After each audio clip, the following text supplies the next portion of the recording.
اس شخص کی ناک خاک آلود ہو، اس شخص کی ناک خاک آلود ہو، اس شخص کی ناک خاک آلود ہو۔ تو صحابہ کرام رضوان اللہ علیہم اجمعین نے عرض کی کہ یا رسول اللہ کس کی ناک خاک؟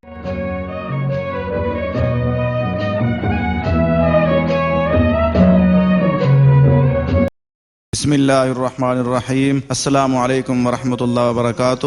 آج رمضان شریف کا دوسرا روزہ ہے۔ آج ہمارے درس حدیث کا موضوع ہے والدین کے حقوق کیا ہیں۔ سب سے پہلے یہ جاننا ہوگا کہ والدین کون سی ہستی ہے۔ تو اللہ پاک نے ایک ایسی ہستی بنائی ہے جن سے ہم پیدا کیے جاتے ہیں۔ پہلے تو اللہ پاک نے سب انسانوں کو اللہ پاک نے پیدا کیا ہے، لیکن ایک ذریعہ بنایا ہے کہ اولاد کا، مخلوق خدا کو زیادہ کرنے کا اللہ پاک نے ایک ذریعہ بنایا کہ والد ایک والدہ ہوتی ہے، ان کے ذریعے سے مزید جو اولاد پیدا ہوتی ہے، جن کی اولاد ہو، جو اولاد ہوتی ہے ان کو جو بڑے جو پیدا کرنے والے ہوتے ہیں وہ والدین ہوتے ہیں۔ اس کے بارے میں حدیث مبارک عرض کرنا چاہوں گا۔ حضرت سیدنا ابو ہریرہ رضی اللہ عنہ سے روایت ہے کہ سرکار دو عالم صلی اللہ تعالی علیہ وآلہ وسلم نے ارشاد فرمایا، اس شخص کی ناک خاک آلود ہو، اس شخص کی ناک خاک آلود ہو، اس شخص کی ناک خاک آلود ہو۔ تو صحابہ کرام رضوان اللہ علیہم اجمعین نے عرض کی کہ یا رسول اللہ کس کی ناک خاک آلود ہو؟ تو آپ نے ارشاد فرمایا، جس نے اپنے ماں باپ کو، دونوں کو یا ان میں سے ایک کو بڑھاپے کی حالت کو پا لیا، پھر وہ جنت میں داخل نہ ہوا۔ اللہ اکبر۔ دیکھو ہمیں اس چیز پہ غور کر لینا چاہیے، جو والدین کی تربیت ہوتی ہے وہ اتنی اچھی تربیت اگر کریں گے تو وہی اولاد والدین کا ادب کرنے والی ہوگی۔ اگر کوئی والدین نہیں کر سکے، اگر پھر بھی اولاد کو سمجھ آ گئی ہے کہ والدین کا یہ ادب ہے، یہ احترام ہے، والدین کا یہ مقام ہے، ان کو بھی ان کا خیال رکھنا چاہیے۔ ان کا خیال رکھنے کا فائدہ کیا ہوگا؟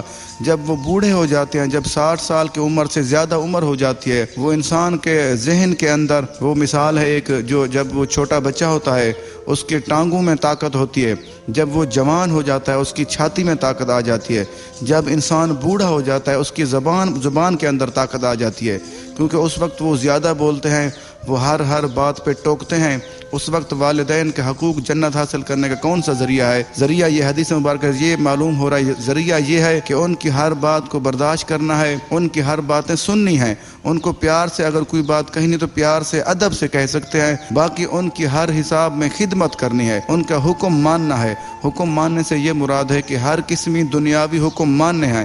جو اللہ تعالیٰ اور اس کے رسول پاک صلی اللہ علیہ وسلم کے حکم کے خلاف بات کریں وہ ہم نہیں مان سکتے، کیونکہ پہلا حق اللہ تعالیٰ اور اس کے رسول کا ہے، اس کے بعد والدین کا حق ہے۔ اگر وہ ان کی خدمت کرے گا تو اللہ تعالیٰ اس کو جنت نصیب فرمائے گا، اگر کوئی خدمت نہیں کرے گا اس کے لیے اللہ کے نبی نے بد دعا فرمائی ہے، اس کی ناک خاک آلود۔ اس کا مطلب یہ کہ وہ ذلیل و خوار ہوگا، اس کی دنیا بھی خراب ہوگی اور آخرت بھی خراب ہوگی۔ یہ حدیث مبارکہ مسلم شریف کی حدیث ہے، کتاب البر والصلاۃ، حدیث نمبر 2551، اور یہ مکاشفۃ القلوب میں بھی ہے، صفحہ نمبر 174۔